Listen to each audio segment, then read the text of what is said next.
Buenos días, América Latina, buenas tardes, España, zurda y plurinacional. Hoy es jueves 26 de diciembre y arrancamos una nueva edición del especial Invierno Rojo.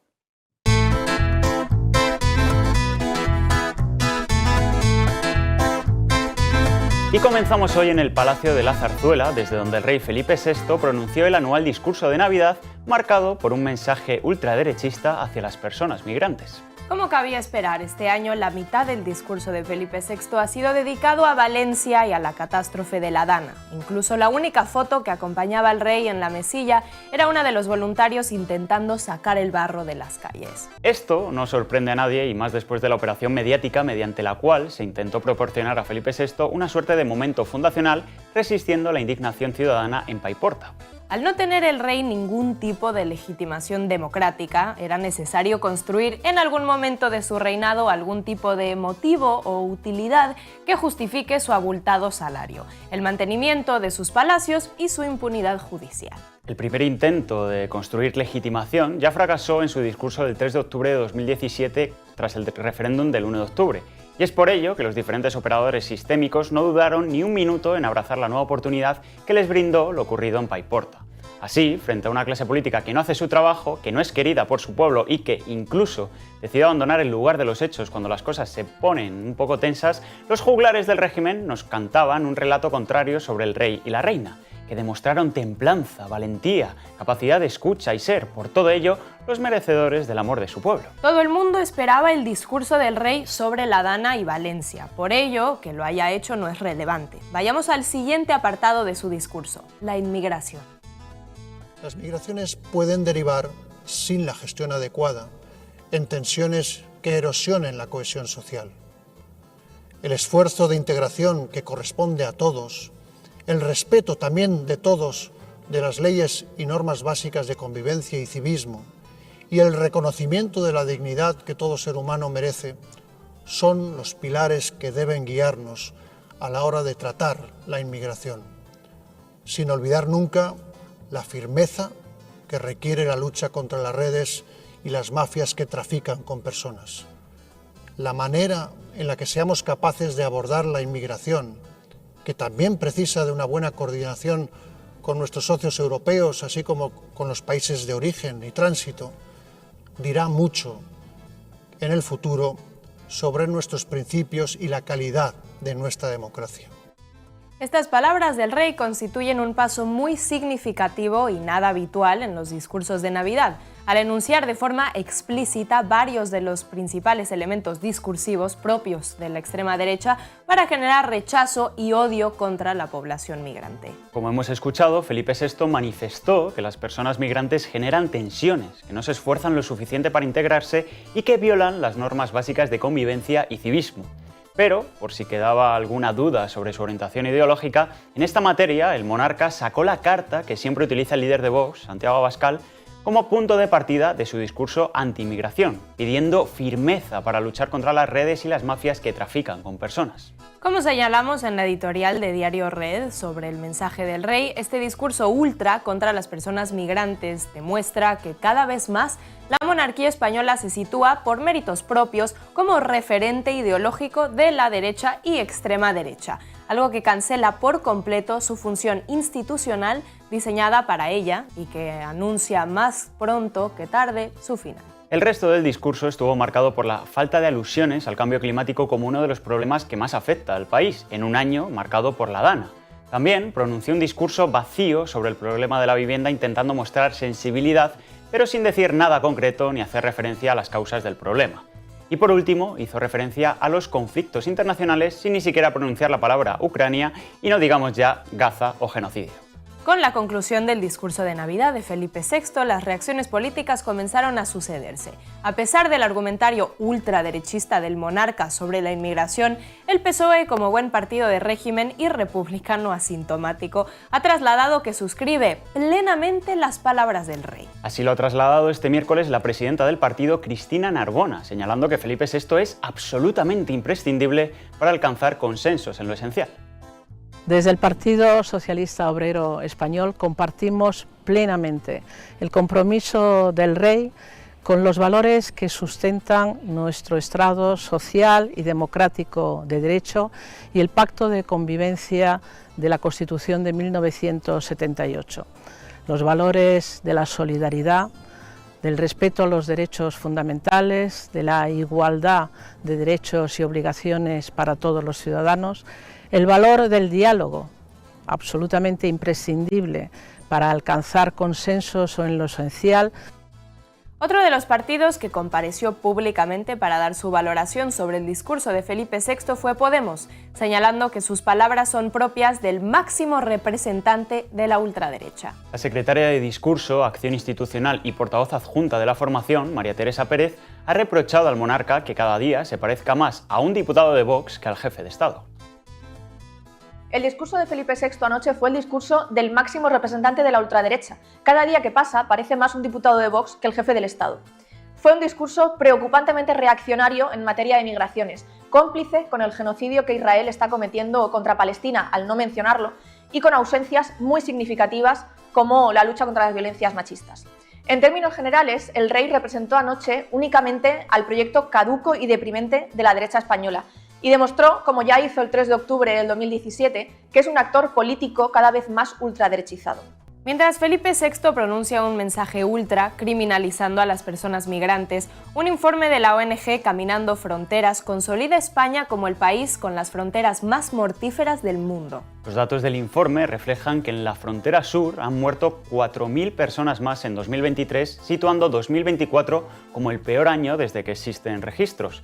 Durante este año, una media de 30 personas al día murieron en la frontera occidental euroafricana por priorizar la política migratoria como los recientes pactos europeos de migración y asilo a los derechos humanos. El balance total de víctimas mortales durante el 2024 es de 10.500 personas, entre las cuales se encuentran 421 mujeres y 1.538 niñas y niños que han visto vulnerado su derecho a la vida a causa de la necropolítica migratoria. Estos datos confirman a España como el país con las fronteras más mortíferas del mundo, siendo la ruta atlántica a Canarias la que aglutina casi la totalidad de las víctimas mortales, con 9.757.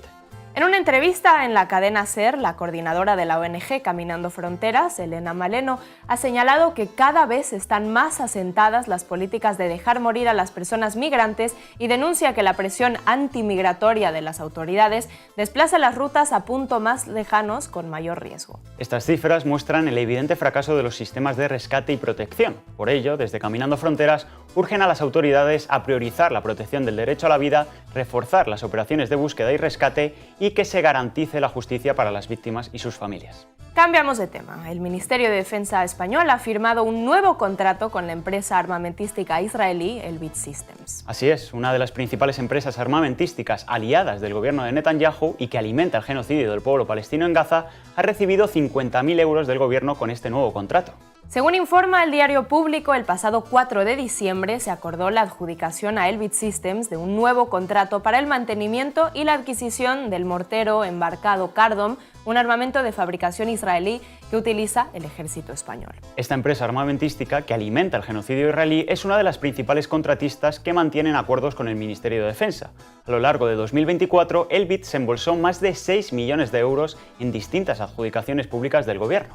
La empresa israelí contratada por Defensa ha reconocido a través de distintos informes su colaboración con el gobierno genocida de Netanyahu y su masacre en la Franja de Gaza. Los ingresos de Elbit Systems aumentaron un 24% gracias al incremento de las ventas de municiones en Israel tras el recrudecimiento del genocidio. Cambiamos ahora de tema, pero no dejamos de hablar de Gaza. Nuevos bombardeos del ejército de Israel han asesinado al menos 20 personas y han herido a otras 30 durante la noche de este miércoles. 10 palestinos han sido asesinados en el barrio de Sabra de la capital gazatí. Otros 8 gazatíes fueron asesinados en un ataque aéreo contra una vivienda familiar. Y más al norte, en la localidad de Jabalia, otras 2 personas fueron asesinadas en un bombardeo contra una residencia. Además, 5 periodistas del canal de televisión Al-Quds han sido asesinados después de que Israel bombardeara su vehículo de transmisión desde donde estaban informando frente a un hospital de Nuseirat. Las fuerzas de defensa israelíes han justificado el asesinato afirmando que el vehículo pertenecía a una célula de la yihad islámica. En la víspera, Israel asesinó a 23 palestinos que, sumados a los de este miércoles, elevan a 45.361 las personas asesinadas por Israel en su genocidio contra el pueblo palestino. Además, en las últimas semanas, 3 hospitales en Gaza están siendo el foco del asedio y los ataques por parte del ejército de Israel. Mientras atacan estos centros, las fuerzas de ocupación israelíes obligan a heridos y pacientes a evacuar los hospitales, quienes no tienen otro sitio seguro donde huir. Departamentos de los hospitales, como la guardería y la maternidad, están siendo atacados por Israel con todo tipo de armas y asesinando a un número elevado de niñas y niños. Al menos 14.500 niños son asesinados en Gaza, o lo que es lo mismo, al menos un niño es asesinado cada hora por el ejército israelí. Además, este invierno Israel mata también a niños y niñas de frío, sed o hambruna. Datos de Oxfam señalan que de los escasos 34 camiones con alimento y agua que les permitió entrar en el norte de Gaza en los últimos 2 meses y medio, solo 12 consiguieron distribuir ayuda al pueblo palestino por las demoras deliberadas y las obstrucciones sistemáticas del ejército israelí. Las fuerzas de defensa israelíes bloquean y atacan las entregas de ayuda en todo el territorio, aumentando la hambruna en el norte de la franja. Así explica un gazatí cómo es la situación en Gaza durante este invierno. عندنا الشتاء صدقني انا واولادي طول الليل قاعدين مسكين يعني كل واحد وعى كل واحد صحن من في الخيمه هنا شوي بتنقط هنا يابا بتنقط شوي هنا بتنقط شوي انا واولادي الصغار هذا طول الليل وهو برجف ابن الصغير من السقعه يعني احنا مش عارفين ايش نساوي في هالحياه هذه. Nos vamos ahora hasta Colombia, donde el presidente Gustavo Petro ha anunciado un incremento del salario mínimo del 9,54% para 2025, lo que significa que a partir del 1 de enero será de 1.423.500 pesos colombianos. Con el anuncio de Petro se pone fin a las negociaciones entre gobiernos, sindicatos y empresarios para concretar una cifra. Las 3 partes no alcanzaron un acuerdo y el mandatario ha regulado por decreto el aumento del salario mínimo para el próximo año. Esta cifra se ubica a media tabla entre el incremento que calculaban los empresarios y el 14% de aumento que pedían los sindicatos. Además, es una cifra superior a la inflación interanual de Colombia, lo que permite, según el gobierno, garantizar el poder adquisitivo de los colombianos. Además de este anuncio, Petro destacó que el país cerrará el año con una inflación del 5%, mientras que la inflación de alimentos se quedará en un 2,7%, siendo la bajada más grande de toda la OCDE. El aumento del salario mínimo anunciado por Petro ha suscitado las críticas del sector empresarial después de que el presidente de la Asociación Nacional de Empresarios de Colombia alertara de la gran cantidad de consecuencias que supondría esta medida. Petro ha calificado las críticas de los empresarios como tesis que son profundas mentiras y ha defendido que el aumento del salario mínimo sí hace crecer a la economía. Luego, no nos están diciendo la verdad. El salario mínimo, si crece, hace crecer la economía, no al contrario. No es con trabajadores esclavos como crece la economía de un país. Por eso vienen impidiendo que se apruebe la reforma laboral. No le sirve a Colombia. Nos ha condenado a la miseria, nos ha condenado a ser la sociedad más desigual socialmente del mundo. Nos ha condenado a la violencia, nos ha condenado a una juventud que en su mitad por lo menos no tiene lugar en este país, no tiene espacio, le toca dedicarse quizás a vender el cuerpo, quizás a irse del país, quizás a disparar. Acabamos el especial de hoy deteniéndonos en un asunto sobre inteligencia artificial y régimen de guerra. La empresa OpenAI, creadora de la inteligencia artificial ChatGPT, ha modificado su política de empresa para introducirse de lleno en la industria. Una modificación que en los últimos tiempos viene siendo una tendencia creciente entre las empresas tecnológicas de Silicon Valley. Como nos cuenta nuestra compañera Irene Zugasti en su artículo en Diario Red, la empresa creadora de ChatGPT recogía dentro de su política de empresa la prohibición expresa de emplear sus modelos de inteligencia artificial para desarrollar armas o para usos bélicos y militares. Y no solo eso, en su nacimiento la empresa OpenAI se presentó como una organización sin ánimo de lucro que, según sus fundadores, entre los que estaba entonces Elon Musk, ofrecería su tecnología por amor a la humanidad. El mismo amor por la humanidad de Microsoft, que en sus políticas de ética pública señala un compromiso con la mitigación del cambio climático, mientras ayuda a ExxonMobil a analizar datos de campos petroleros, por ejemplo. No obstante, de esa tecnología filantrópica no queda nada en OpenAI. La compañía cuenta ahora con 300 millones de usuarios activos y ha multiplicado sus ingresos de forma exponencial. Pero centrémonos en cómo ChatGPT se puso al servicio de la tecnología militar. En enero de este año, la revista The Intercept informaba que OpenAI modificaba sus políticas de uso de forma sustancial, eliminando de sus principios corporativos la prohibición del uso militar y bélico de su sistema. Este cambio supone que toda la tecnología y conocimiento de ChatGPT sean empleados y aplicados para alimentar las industrias del régimen de guerra. La empresa justificó este cambio argumentando que estaba dirigido a la seguridad y protección de las personas, la disuasión de los adversarios y la prevención de los conflictos. Este argumento ya tenía preparado su terreno, cuando en noviembre de 2023 el Departamento de Estado de Estados Unidos promovía una declaración para el uso militar responsable de la inteligencia artificial. En la misma línea, una semana después, en el foro de multimillonarios Davos, ya se empezaba a hablar de Military AI y de las grandes oportunidades que ofrecería contando con aliados como ChatGPT. Pero vayámonos a un anuncio más reciente y más ilustrativo. Este mes se ha producido otro gran anuncio que une la inteligencia artificial con la tecnología militar. ChatGPT y Anduril, una empresa estadounidense de tecnología militar, han firmado un acuerdo de asociación. Anduril desarrolla, por ejemplo, drones, estructuras de vigilancia en fronteras, torres vigía o sistemas de misiles y radares. Sus principales contratistas son los propios estados y su dinero público. Anduril está encargada de los sistemas de control de fronteras entre Estados Unidos y México, o por ejemplo será el encargado de desarrollar un Edge Data Mesh, un sistema de gestión de enormes volúmenes de datos para ser usado en áreas de combate. La eliminación de la prohibición para uso militar y bélico de OpenAI da vía libre para que se ponga al servicio de los ejércitos genocidas como el de Israel y que el empleo de esta inteligencia artificial dependa de la voluntad de sus propietarios, sin ningún tipo de freno ético. Around the use of AI in military projects and developing weapons. Can you say more about that? And what work are you doing with the U.S. Department of Defense and other military agencies? The U.S. government asked you to restrict the level of cooperation with militaries in other countries? They haven't asked us, but we certainly are not, right for now, actually, our discussions are focused on United States national security agencies. And, I think we have always believed that democracies need to be in the lead on this technology. El campo tecnológico siempre fue político. Lo que ahora es un bastión clave para la hegemonía estadounidense y occidental, asumiendo la tecnología como propia e inherentemente suya, no siempre fue así, o al menos se intentó que no lo fuera. Empecemos con una anécdota. ¿Por qué le hicieron un golpe de Estado a Salvador Allende en el Chile de 1973? ¿Solo por el cobre, uno de los recursos más abundantes en Chile y que Estados Unidos quería como propio? ¿O también porque no podían dejar que el ejemplo de un socialismo llegado por la vía de las urnas y con los resultados tangibles para la gente se extendiera en la región, usando a Chile como ejemplo disciplinatorio con todo el sur global?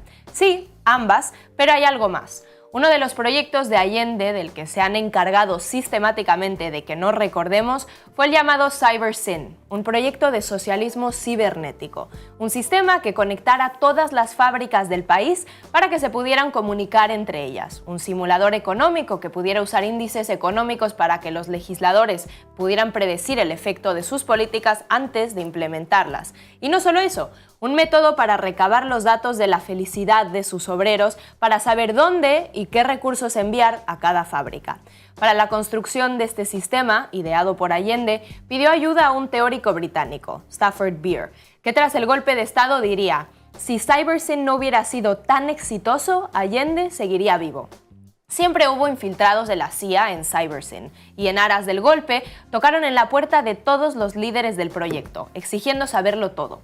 Tuvieron una reunión, Donald Kendall, el CEO de PepsiCo, Agustín Edwards, el Rupert Murdoch chileno, dueño del Mercurio, el presidente Richard Nixon y Richard Helms, el director de la CIA, reunidos para resolver el problema Allende, usando todo antes de tener que llegar a una acción de tipo dominicana, eso dijo Nixon. Haciendo referencia a la intervención militar estadounidense en República Dominicana en 1965 para derrocar al presidente democráticamente electo y de izquierdas, Juan Bosch.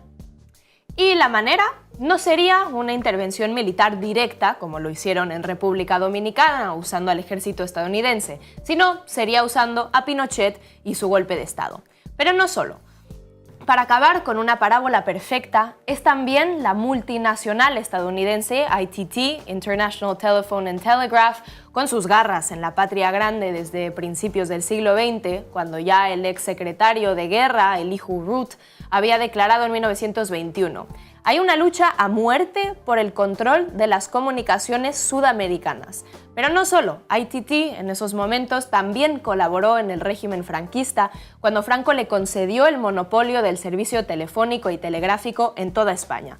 Y luego con el Tercer Reich, siendo una de las empresas encargadas de conseguir y construir aviones para la Luftwaffe, la rama aérea de las Fuerzas Armadas nazis, fabricando también radios y radares para ellos. Y bueno, regresemos a Chile. El gran financiante del Mercurio, del diario, y con el 70% de la compañía de teléfonos de Chile, CTC, misma que Allende pretendía nacionalizar, es ITT. Propician el golpe, pero también en los próximos meses el escándalo Watergate irrumpe, en el que un grupo de periodistas destapan las acciones del presidente Richard Nixon, acosando a opositores, funcionarios y a grupos de activistas, usando al FBI, a la CIA y al Servicio de Impuestos Internos, la IRS. Y esto es lo que fuerza a Nixon a renunciar. Entonces nunca les quedaría tan claro a la reacción que el terreno de batalla era en los medios y en el mundo digital. Justo en el momento en el que este nuevo mundo nacía, si dejaban vivir a Allende y a su proyecto CyberSyn, iba a cortar de raíz la hegemonía cibernética neoliberal, con un modelo cibernético socialista y soberano.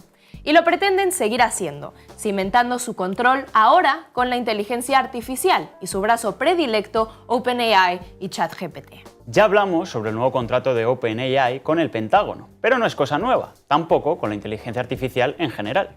Ya en 1997, Philip Ager, un investigador de la IA, decía sobre los tiempos de la Guerra Fría: si el campo de la inteligencia artificial durante estas décadas fue sirviente de las fuerzas militares, entonces disfrutó de un amo muy indulgente. Y digamos que hasta la fecha sigue siéndolo.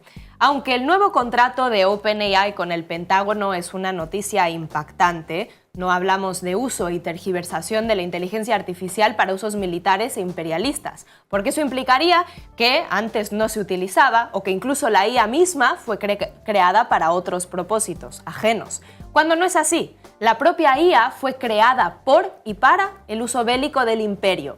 Con ustedes, el complejo militar tecnológico de Silicon Valley para el mundo.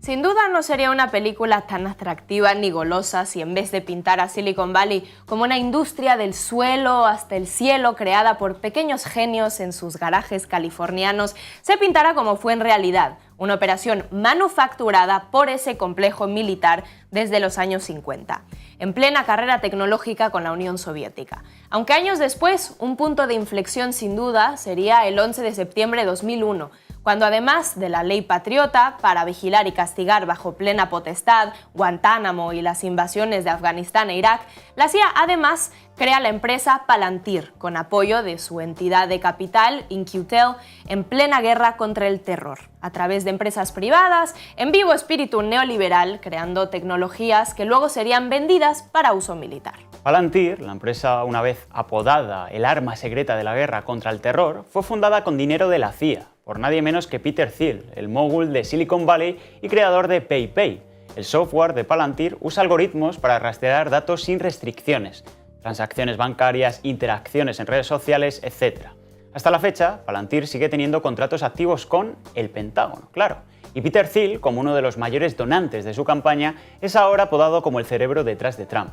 ¿Preocuparnos por Musk? Claro que sí, pero tal vez también del que estamos pasando desapercibidos es de Thiel.